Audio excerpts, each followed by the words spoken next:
Something you said there made me think about advice I once gave to a friend that I'm not sure is good or bad advice. She was being ghosted. And she came to me telling me she'd been ghosted, and she showed me her phone and was like, look. And I looked at her phone conversation with this person, and she was basically peppering him. She was dragging the conversation.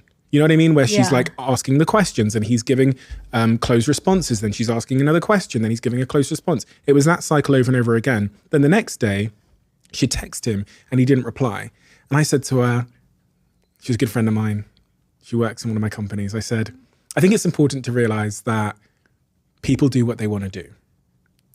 And the reason I said that to her is because she had started justifying, I think in her own mind, what I saw as a clear rejection as something else. So I said, I think it's important to let you know that just remember, people do what they want to do.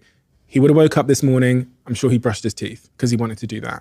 He then would have eaten breakfast because I'm sure he wanted to do that.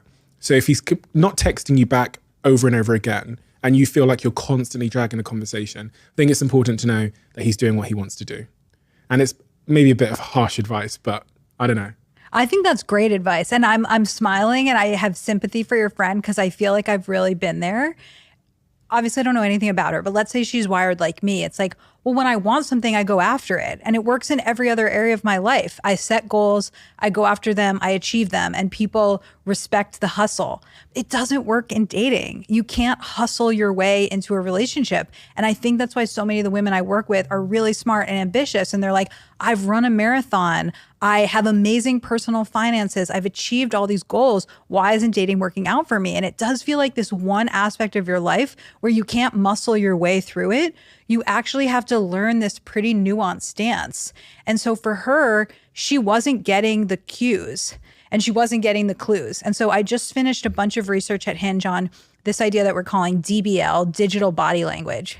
And so we talk about body language in normal conversation, which is what are the nonverbal things that you're communicating? Are you crossing your arms? You're not interested in me. Are you opening up? Are you interested in having this conversation? Even the way we stand. Well, most of early dating is now happening over text. What is your digital body language saying? And so through this research, I have this whole list of good DBL and bad DBL, or signs that somebody's interested in you and signs that they're not. And this guy is doing all of the signs that you're not.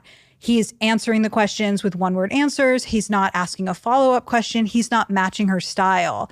And so for her, I think it should be a sign that he's not interested. But she wants him to be interested, so she's going to keep trying. And in her head, which I have been there, it's like, oh, I just haven't found the perfect question yet for him to open up to. It's like, no, he's not interested in you.